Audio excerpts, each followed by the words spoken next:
Ipinag-utos ni Transportation Secretary Vince Dizon ang pagpapalabas ng show cause order laban sa motovlogger na si Yana Motovlog, bunsod ng kanyang hindi kanais-nais na asal at pagkakasangkot sa insidente ng road rage sa Palan Road, Barangay San Rafael, San Marcelino, Zambales. Si Sheena Torno magbabalita. Viral ngayon sa social media ang pagkakasangkot ng isang influencer at motorcycle lady rider na si Yana Motovlog sa isang mainit na insidente ng road rage ngayong linggo sa Zambales. Sa nasabing video, makikita ang motovlogger habang kinekosyon ng driver ng isang Nissan Navara pickup na umano'y muntik nang makasagi sa kanya habang tinatahak ang lubak-lubak na kalsada. Makikitang paghinto ng pick-up at kalmadong kinausap ng driver ang motovlogger kung bakit niyang nagawang mag-middle finger. Paliwanag ng driver, umiwas lamang siya sa mga lubak-lubak ng kalsada at wala raw itong intensyon na ipahamak ang rider.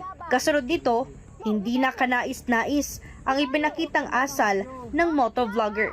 Ang road rage incident na ito ay umani ng samot-saring reaksyon online matapos i-upload din ng motorcycle lady rider ang engkwentro nila ng pickup driver. Bukod sa asal ng motovlogger, ay napansin din ng mga netizen na wala itong side mirror sa kanyang motorsiklo.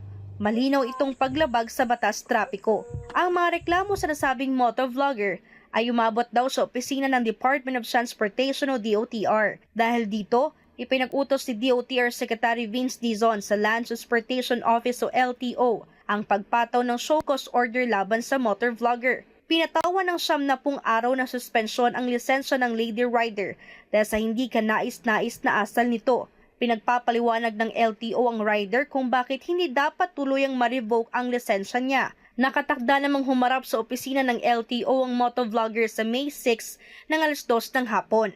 Sa ipinadalang mensahe naman ng DOTR Chief, pinaalalahanan nito na kailangan pairalin ang disiplina at tamang pag-uugali sa kalsada, lalong-lalo na raw sa mga personalidad at influencers. Samantala humingi naman ng patawad si Yana Motovlog sa driver ng pickup at maging sa kanya mga follower at supporters sa inasal niya sa kalsada. Para sa Diyos at sa Pilipinas kong mahal. Ito si Sheena Torno, SMNI News.